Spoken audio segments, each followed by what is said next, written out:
করা হয়। ভাগবত মহাপুরাণ কি? ভাগবত মহাপুরাণ অধ্যয়নে কি হয়? সময় খুব কম, 1 ঘন্টার গণ্ডি দিয়ে দেওয়া হয়েছে। হয়তো সম্পূর্ণ করতে পারবো না, গুরু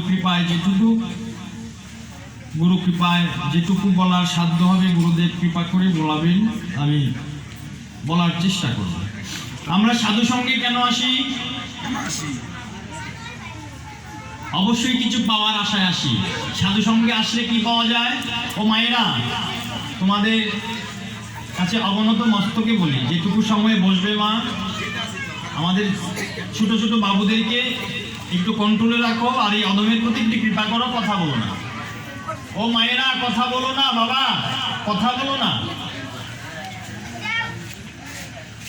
আমার কানটা খুব চঞ্চল আর মনটা সেকেন্ডে সেকেন্ডে আমেরিকা চলে যায়। তোমরা একটু কৃপা না করলে আমি এখানে বসতেই পারবো না।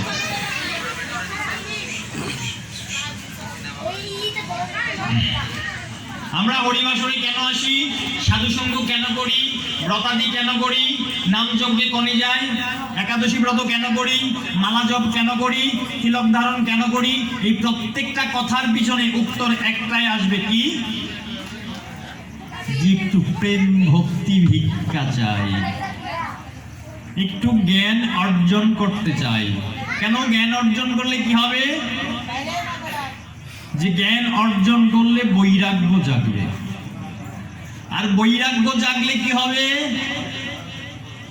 যে আমার মহাপ্রভু এই জগৎকে শিক্ষা দিয়েছেন, যদি বিষয় ছেড়ে হও বৈরাগী, তাহলে অন্তিম পাড়ঘাটায় আমি দাঁড়িয়ে থাকবো তোমাকে নিয়ে। আমরা এই জগতে যাই করি না কেন, যে যেই মতের অনুসরণই করি না কেন, আমাদের প্রত্যেকের উত্তর একটাই হবে, যে একটু ভক্তি দেবীর কৃপা লাভ করতে চাই, একটু জ্ঞান অর্জন করতে চাই। একটু জ্ঞান অর্জন করলে ভগবানকে পাবো। যাকে পেতে চাই তার ঠিকানাটা যদি না জানি, তাকে খুঁজবো কি করে?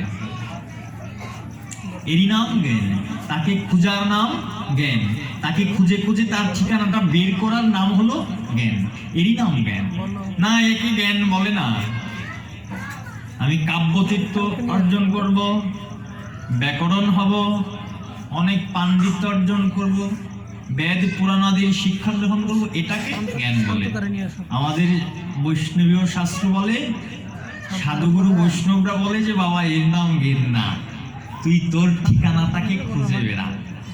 এটাই হলো এই জগৎ ব্রহ্মাণ্ডের প্রকৃত না প্রকৃষ্ট জ্ঞান, সর্বশ্রেষ্ঠ জ্ঞান। একে জানলে নিজের এই ঠিকানাটাকে খুঁজে পেলে আর কোনো কিছু পেতে হয়। আর এই ঠিকানাটাকে খুঁজে পেতে হলে আমাকে সর্বাগ্রে সর্বপ্রথম কি করতে হবে? ভক্তি দেবীর কৃপাটা লাভ করতে। তো আমাদের জানা দরকার, এই ভক্তি দেবী কোথায় থাকে? বর্তমান কলিযুগে ভক্তি দেবীর অবস্থান কোথায়? কোথায় গেলে ভক্তি দেবীকে লাভ করা যায়? আমরা আজকে এইটুকু একটু জানার চেষ্টা করব ভাগবত থেকে।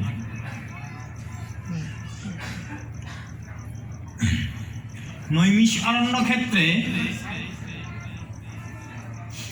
সনকাদি ঋষিগণ শত বৎসরের সংকল্প নিয়ে যজ্ঞ করতে বসেছিল। সেই যজ্ঞস্থলে, আমি একদম সংক্ষেপ বলে যাব, তাই শেষ পর্যন্ত যেতে পারবো না। সেই যজ্ঞস্থলে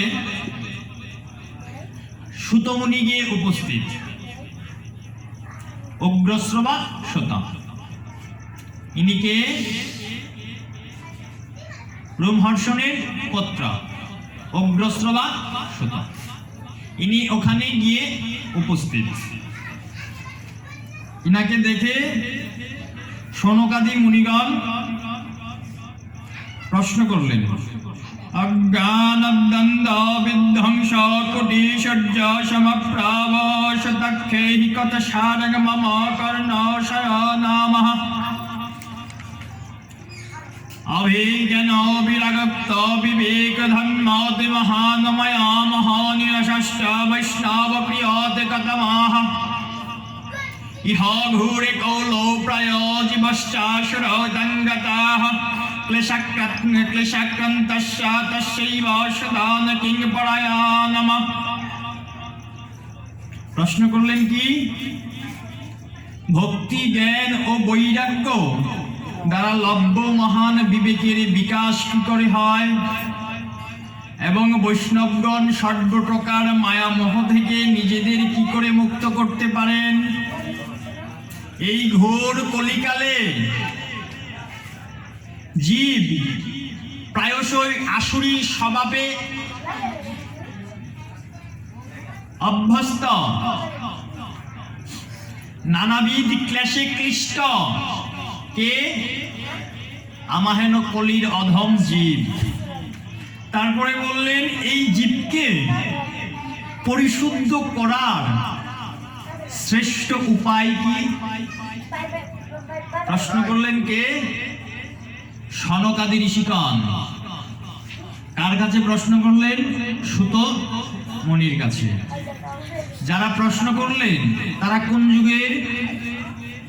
না দাপরের, না ত্রেতার, না কলির, সেই সত্য যুগের। প্রশ্ন করলেন কাদের জন্য? কোন যুগের জীবের জন্য? কলিহত জীবের জন্য। এখানে নিজের কথা বলতে পারতেন না? বললেন না। কাদের কথা বললেন? এই কলিহত জীবের কথা বললেন। কেন বললেন? দাপর শেষ, আমার ভগবান নরলীলা সাঙ্গ করে মর্তলোক পরিত্যাগ করে গোলকে গমন করেছেন, বৈকুণ্ঠে গমন করেছেন। কৃষ্ণ অবতারে ভগবানের কার্য সম্পন্ন হয়েছে। আমার ভগবান এই মর্তধাম পরিত্যাগ করে গোলক অভিমুখে গমন করেছেন। যেই না ভগবান এই মর্তধাম ছেড়ে চলে গেলেন, এই কলির ঘোর অন্ধকার এই কলির জীবকে গ্রাস করে বসল। কলির মায়ায় কলির দাবাগ্নিতে জ্বলে পড়ে ছারকার হতে লাগলো। মায়ায় আবদ্ধ হয়ে শুধু কামিনীর পিছন পিছন ধাবিত হতে লাগলো। জাগতিক জগতের অর্থ সম্পদ, বাড়ি গাড়ি, স্ত্রী পুত্রাদির প্রতি ধাবিত হতে লাগলো আর রোগাক্রান্ত হতে লাগলো। যেমন আমি এক রোগা, আমাকে দেখে কেউ সুস্থ বলে না। আমি দিব্যি আনন্দে আছি, খুব ভালো আছি, দিব্যি পথ চলছি, রাস্তা দিয়ে হাঁটছি। দাদাজি আপনি কি অসুস্থ? না দাদা। কেন? যে দেখি অসুস্থ মনে হয়। আসলে দাদা আমি অসুস্থ না, ভিতরে ভজন নাই তো, পারমার্থিক শক্তি ভিতরে নাই তো, তাই দেখি অসুস্থ মনে হয়। কেন? ক্লিষ্ট হয়ে গেছি আজ আমি। যা নিয়ে এসেছিলাম তা ধ্বংস করেছি, যেখানে এসে যা অর্জন করেছি তাও ধ্বংস করেছি। পূর্ব জন্মের সুকৃতি যেটুকু সঞ্চয় করে নিয়ে এসেছিলাম তাও ধ্বংস করেছি। এখন সাধুগুরু বৈষ্ণব যেটুকু আঁচলে বেঁধে দেয়, যাওয়ার সময় রাস্তায় এটুকু বিক্রি করে চলে যায়। তাহলে আমি রোগা হব না তো রোগা হবে কে? তো এহেন অবস্থায় আমাদের গতিটা কি হবে? দেখুন সাধুদের কত দয়া, সাধুদের কত করুণা, সাধুদের কত কৃপা। আর্য ঋষিরা আমাদের জন্য কত কি করে গেলেন। কথা প্রসঙ্গে একটি কথা মনে পড়ে যায়। আমি দুর্ভাগা এবার এই উৎসবের শুরু থেকে থাকতে পারি নাই, সাধুগুরু বৈষ্ণবের সেবায় লাগতে পারি নাই। আগে যৎকিঞ্চিত যেটুকু পারতাম গুরু কৃপায় একটু পরিশ্রম, একটু পদব্রজে এখানে সেখানে যাওয়ার চেষ্টা করতাম, ছোটাছুটি করার চেষ্টা করতাম, কিন্তু পারি নাই। গত বছর বর্মিতে গিয়েছিলাম, আমাদের সাবেক সভাপতি জ্ঞানেন্দ্র চন্দ্র দাস উনি আর আমি কালেকশন করতে গিয়েছিলাম। এখানে বসে এক ভক্তের সঙ্গে কথা হয়েছিল। আমি এখানে যে ৬০,০০০ মণি ঋষিদের কথা বললাম, সনকাদি ঋষিগণের কথা বললাম, ইনি ইনাদেরকে তিরস্কার করেছিলেন। আমি অবনত মস্তকে যখন বুঝতে পেরেছিলাম যে এখানে যেই স্বভাবের কথা বলা হয়েছে, আসুরি ভাবে ভাবাবুন, এই ভাবটা প্রস্ফুটিত হয়ে এলো। তখন অবনত মস্তকে বললাম, যেদিন আপনাকে গুরু কৃপা করবে, যেদিন আপনার প্রতি সাধুগুরু বৈষ্ণবের কৃপা হবে, সেদিন বুঝতে পারবেন ঋষিরা কি, তৎকালীন সময়ের আর্য ঋষিরা কি, ব্রাহ্মণরা এই কলিহত জীবের জন্য কি রেখে গেলেন। ইনারা হলেন সেই ঋষিগণ, কলির জীবের মুক্তির উপায় রেখে গেলেন। আমরা কতটা গ্রহণ করতে পারি, এটাই হলো আমাদের বোঝার বিষয়। তারপরে বললেন শ্রেয়ানো যদ ভবেশ্রয় পাবনানাং চ পাবনম কৃষ্ণ প্রাপ্তি করং শাশ্বত সাধনং তদ্দা। কি বললেন? হে সুত, আপনি এমন কোন শাশ্বত সাধন পথের সন্ধান দিন যা সর্বাপেক্ষা শ্রেষ্ঠ এবং কল্যাণকারী হয়। এমন একটি সাধনের কথা বলুন যা এই কলিহত জীব করতে পারে, এমন একটি পথের কথা বলুন। বেদ পুরাণ আদি আমাদেরকে সেই পথ দেখিয়েছেন, কিন্তু সেই পথে আমরা হাঁটতে পারি না। আমাদেরকে নেশ প্রাণায়াম করতে বলেছেন, যোগ অভ্যাস করতে বলেছেন, ৭২,০০০ নারীকে জানতে বলেছেন, তার মধ্যে ১৪ জন শ্রেষ্ঠ তাকে জানতে বলেছেন, তার মধ্যে ৩ জন শ্রেষ্ঠ তাকে জানতে বলেছেন। এই নিঃশ্বাসটাকে ধরে টুকলা করতে বলেছেন। কে বলেছেন? বেদ পুরাণে আর্য ঋষিরা বলেছেন। আমরা পারি না, কলির জীব পারি না। কেন পারি না? আমরা রোগাক্রান্ত প্রায়শই, আমরা কৃশ হয়ে গেছি, ব্যাধিতে জর্জরিত হয়ে আছি। আমরা পারি না, আমরা আমাদের দমটাকে ধরতে পারি না। তাই কি বললেন? একটু সহজ করে শ্রেষ্ঠ উপায় দেখান যার দ্বারা অতি সহজেই ভগবানকে লাভ করা যায়। সুত মহাশয় বললেন পৃথক সৌনক চিত্তেতে অত্ত বচমে বিচার্য চ সর্বসিদ্ধান্ত নিষ্পন্ন সংসার ভয় নাশনম। ভগবত সুত বললেন, হে সৌনক, তোমার হৃদয়ে ভগবত প্রেম রয়েছে, তাই আমি বিচার করে তোমাকে সমস্ত সিদ্ধান্তের সার কথা শোনাচ্ছি, যার জন্ম মৃত্যুর ভয় দূর করে দেয়। সাংসারিক প্রপঞ্চ থেকে মুক্ত পরিব্রাজক নারদ মুনির সঙ্গে সনকাদির কোথায় সাক্ষাৎ হয়েছিল এবং বিধিসম্মত সপ্তাহান্তিক শ্রবণে তিনি কি প্রকারে প্রীত হয়েছিলেন? ভাগবতে চলে আসবেন, অনেক কিছু ছেড়ে এখানে চলে এসেছেন, অন্যথায় সম্ভব হবে না। সুত মহাশয় বললেন, আমি আপনাকে সেই ভাগবত মহাপুরাণের কথা শোনাচ্ছি। সেই ভাগবত মহাপুরাণের আরম্ভটা হয়েছিল কোথায়, কিভাবে হয়েছিল, সেই কথাই বলছেন। পুরাকালে দেবর্ষি নারদের সঙ্গে সাক্ষাৎ হয়েছিল সনকাদি ঋষিগণের। সনক, সনন্দ, সনাতন, সনত কুমার আমাদের আদি ঋষি, ওনাদের সাথে সাক্ষাৎ হয়েছিল। ওনারা দর্শন করেছিলেন নারদ মুনিকে। কেমন ভাবে? খুব আনমনা ভাবে দর্শন করেছিলেন। নারদ মুনিকে খুব আনমনা ভাবে দর্শন করেছিলেন, খুব অস্থির। কি জানি জীবনের অতীব মূল্যবান কি জানি হারিয়ে ফেলেছি। আমি আমার জীবনের অমূল্য সম্পদ হারিয়ে ফেললে যেমন মনটা চঞ্চল হয়ে যায়, উদাসীন হয়ে যায়, নারদ মুনিকে সনকাদি ঋষিগণ ঠিক এমন ভাবে দর্শন করলেন। দর্শন করলে নারদ মুনিকে জিজ্ঞেস করলেন, হে ব্রাহ্মণ, আপনাকে এত ব্যাকুল দেখাচ্ছে কেন? আপনি এত চিন্তিত কেন? এত দ্রুত চলেছেনই বা কোথায়? আপনি তো ঋত সর্বস্ব ব্যক্তির মতো আপনাকে ব্যাকুল দেখাচ্ছে। ঋত সর্বস্ব অর্থাৎ আপনি এই জীবনের সকল কিছু হারিয়ে ফেলেছেন, সর্বশূন্য হয়ে কি জানি আপনি খুঁজে বেড়াচ্ছেন। আপনাকে এমন কেন দেখাচ্ছে? নারদ মুনি উত্তর দিচ্ছেন, পৃথিবীকে সর্বশ্রেষ্ঠ লোক মনে করে আমি এখানে এসেছি। ব্রহ্মলোক, দেবলোক, ইন্দ্রলোক, বৈকুণ্ঠ, বৃন্দাবন, এইসব স্থানেই তো দেবর্ষি নারদ থাকতেন। মর্তধামে খুব একটা আশা হয় না, তাই দেবর্ষি নারদ মর্তধামের দিকে তাকিয়ে চিন্তা করলেন, আমার ভগবান এই মর্তধামে গিয়েছেন, কত লীলা করেছেন, এই মর্তধাম হেন পুণ্যভূমি আর এই বিশ্বব্রহ্মাণ্ডে কোথাও থাকতে পারে? এই মর্তধামকে, এই জগৎটাকে সর্বশ্রেষ্ঠ জ্ঞান করে দেবর্ষি নারদ গোলকধাম পরিত্যাগ করে এই মর্তধামে চলে আসে। মর্তধামে এসে পৃথিবীকে শ্রেষ্ঠ লোক মনে করে এখানে এসেছি। এখানকার পুষ্কর, প্রয়াগ, কাশী, গোদাবরী, হরিদ্বার, কুরুক্ষেত্র, শ্রীঅঙ্গ এবং সেতুবন্ধ, রামেশ্বর আদি তীর্থে তীর্থে ভ্রমণ করেছি, সব জায়গায় ঘুরেছেন, কিন্তু মনের শান্তি কোথাও পেলাম না। একটু শান্তি পাবার আশায় এই মর্তধামে এসে বহু তীর্থে তীর্থে ঘুরেছেন। যেই ব্যক্তি তীর্থে তীর্থে ঘুরেছেন একটু মনের শান্তি পাবার আশায়, আর ভাগবত শাস্ত্র বলে গেলে সাধুকে তীর্থ দর্শন করতে হয় না। সাধু যেখানে যায় সেই স্থানটা তীর্থ হয়ে যায়।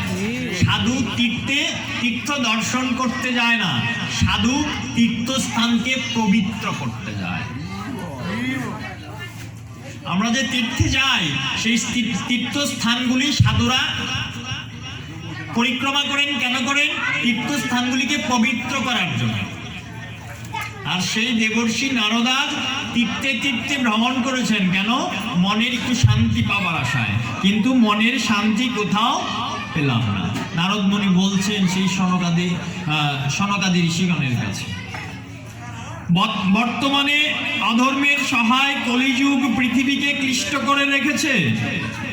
এখন এখানে সত্য, দয়া, তপস্যা, শৌচ, অন্তর বাহিরের শৌচ, শুধু শৌচ না, অন্তর এবং বাহির কোনটাই আমরা শৌচ করে রাখতে পারি না। কেমন? আমি বাহিরে খুব সুচিতাং শ্রীমতাং গেহে এসেছি, খুব সেজেছি, তিলক করেছি, আহ্নিক করেছি, শুদ্ধ বস্ত্র পরিধান করেছি, কিন্তু আমার অন্তরটাকে শুচি করতে পারি না। অন্তরটাকে কামনা বাসনায় জর্জরিত হয়ে ময়লা আবর্জনায় ভরে আছে। ঠিক তদ্রূপ আমরা বাহিরেও শুচিতা রক্ষা করতে পারি না। বাহিরের শুচিতাটা কি একটু না বললে হয়তো আমরা অনেকেই বুঝতে পারবো না। যারা নিয়মিত ভক্ত সঙ্গ করি তারা হয়তো বুঝতে পারি, আর যারা নিয়মিত করি না তারা হয়তো বুঝি না। বাইরে গেলে যখন ছোট করে যাই আমাদেরকে নিয়মিত জল খরচ করতে হয়, অবশ্যই নিতে হবে। এখনো আমাদের এই বর্তমান সভ্য সমাজে, আমাদের এই সনাতন ধর্মে এরকম অনেক দাদা ভাইদেরকে আমি দেখতে পাই, রাস্তা দিয়ে হাঁটছে, রাস্তার পাশে দাঁড়িয়ে কাজ সেরে চলে আসলো, কিচ্ছু করি না। আমরা এমনটা করবো না। যদি এই অবস্থায় আমার মৃত্যু হয়, সারা জীবন যতই সাধুসঙ্গ করি না কেন, যত কিছুই করি না কেন, অন্তে ভগবান পাবো না কেন? অশৌচ অবস্থায় এই দেহটা ছেড়ে প্রাণপাখি চলে গিয়েছে। সুতরাং এগুলো করব না। বাহিরের শুচিতাটা রক্ষা করব, সকাল সন্ধ্যা আহ্নিক করব, মলমূত্র ত্যাগ করতে গেলে জল নেব, যে কাপড় পরিধান করে বাহিরে যাব সেই কাপড়টা অন্য কোনো কাজে ব্যবহার করব না। বাহিরে গেলে কমর পর্যন্ত ধোয়ার চেষ্টা করব। এগুলো নিয়ম অবশ্যই আমাদেরকে মানতে হবে, মেনে চলতে হবে। মুখে হাত দিয়ে ভগবানের কোনো অর্চন করব না, ভগবানের সেবা দেব না। অশৌচ, এগুলি সব অশৌচের মধ্যে পড়ে।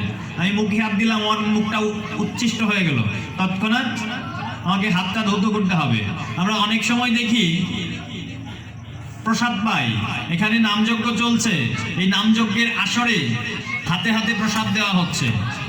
এমন একটা পরিবেশে আমরা হাতে হাতে প্রসাদ নিই, প্রসাদকে অবজ্ঞাও করা যায় না, আর আবার প্রসাদকে গ্রহণও করা যায় না। গ্রহণ করলে এখান থেকে উঠে যেতে হবে, গিয়ে আমাকে হাত ধৌত করে আসতে হবে, আর উঠে গেলে ভক্তি দেবীকে হারিয়ে ফেলবো, ভক্তি দেবীর কৃপাটা লাভ করতে পারবো না, মনটা চঞ্চল হয়ে যাবে। তো আমরা যেখানে যেখানে এই নামযজ্ঞের সূচনা হয়, নামযজ্ঞ চলে, নামযজ্ঞ করি, অবশ্যই অবশ্যই এই দিকটা আমরা খেয়াল রাখবো। বিশেষ করে কমিটির এই দিকটা খেয়াল রাখতে হবে। উৎসব চলাকালীন আসরে যেই ভক্তরা বসে থাকবে তাদের হাতে হাতে প্রসাদ দেব না, কেননা আসরে যারা বসে থাকে তারা প্রসাদ দিয়ে ভুরি পূজন করার আশায় আসরে এসে বসে না। এখানে প্রসাদ পেলেই রসাবাস হয়ে যায়। যেই রসে ডুব দিয়েছিলাম, যেই অমৃত সুধা আস্বাদন করতেছিলাম, এখানে তো আমাকে দেওয়া হচ্ছে প্রসাদ, আর আমি এখানে বসে কথামৃত পাচ্ছি। এই ভাগবত মহাপুরাণকে বলা হয়েছে ভগবানের শব্দ বিগ্রহ। এখানে আমি প্রসাদ পাবো না হরিকথা আস্বাদন করব, এই কথামৃত আস্বাদন করব। সুতরাং আমরা এমনটা করব না। প্রসাদ নিলাম, প্রসাদ পেলাম, কথামৃত আস্বাদনের লালসায় উঠে গেলাম না, আমার হাতটা যে উচ্ছিষ্ট রয়ে গেল আমার মনেই নাই। আবার অনেক সময় দেখা যায় মাথায় হাত দিই, যেন মহাপ্রসাদ তো মাথায় হাত রাখলাম। তুমি যে হাতটা মাথায় দিলে, তুমি যেই বস্ত্র পরে আছো এই বস্ত্রে তুমি সন্ধান নিক করবে না, তোমার শরীরটা তো উচ্ছিষ্ট হয়ে গেল। মহাপ্রসাদ আমার কাছে, কার মহাপ্রসাদ? ভগবানই নিবেদিত মহাপ্রসাদ। তো এই প্রসাদ পেয়ে, এই প্রসাদী শরীর নিয়ে আমি তোমার ভগবানের অর্চন করতে পারি না। সুতরাং এই অন্তর এবং বাহির, এই দুই দিকেই আমাদের শুচিতাটা রক্ষা করতে হবে। তাই দেবর্ষি নারদ বলছেন,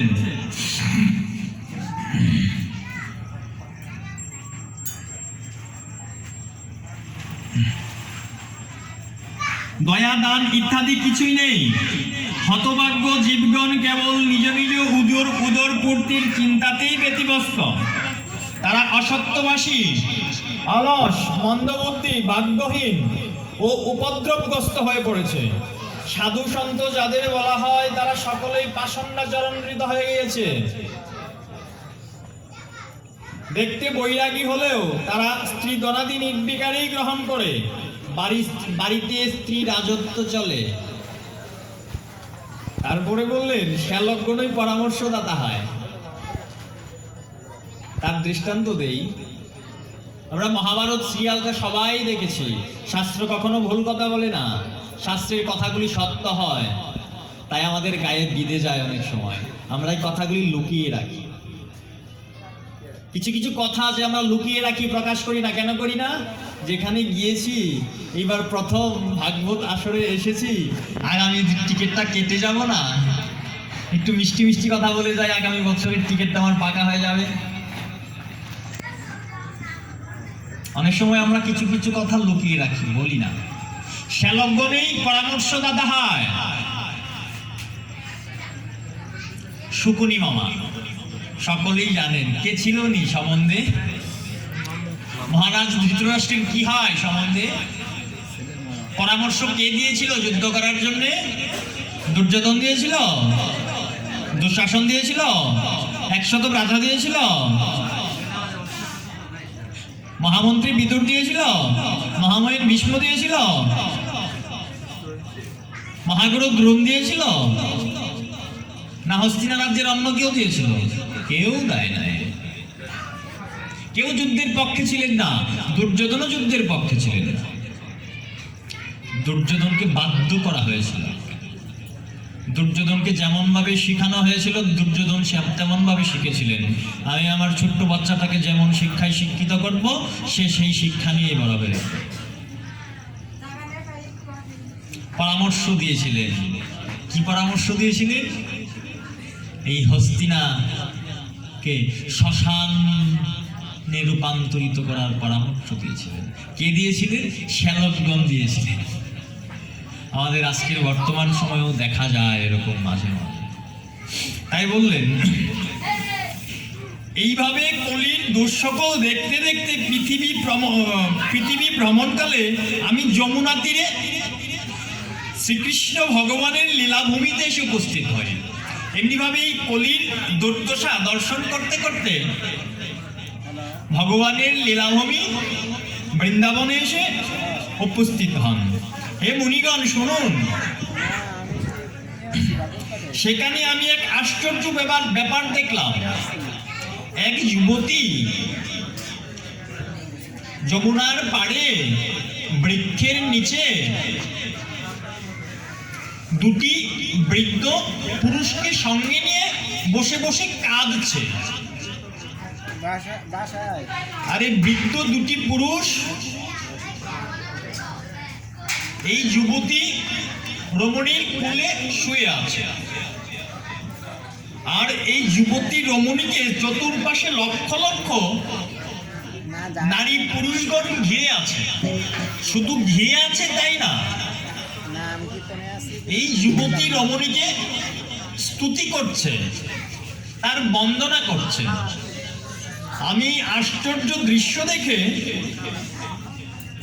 তাদের সামনে গিয়ে উপস্থিত হই। কখনো স্তুতি করছে, আবার কখনো কাঁদছে।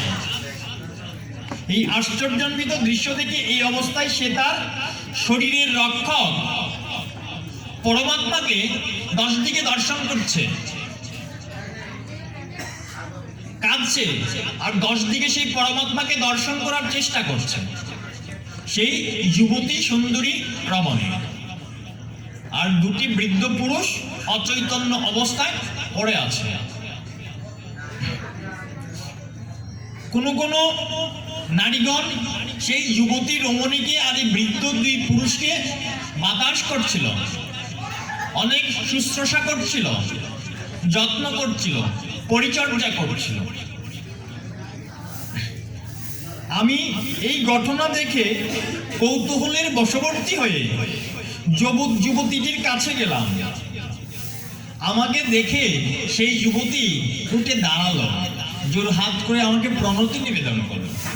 প্রণতি নিবেদন করে সে বলল, ভো ভো সাদস্কানতিষ্টামচ্চিন্তমনিশনয় দর্শনগতবলকস্যদ্ভূতঘরাহপরাম বহুদতাববক্কান দুঃখশান্তির্ভবিষ্যতি যদা ভগ্রং ভবদ্ভূরি ভবত দর্শনং দাদা। কে বললেন? এই যুবতী রমণী বললেন। কি বললেন?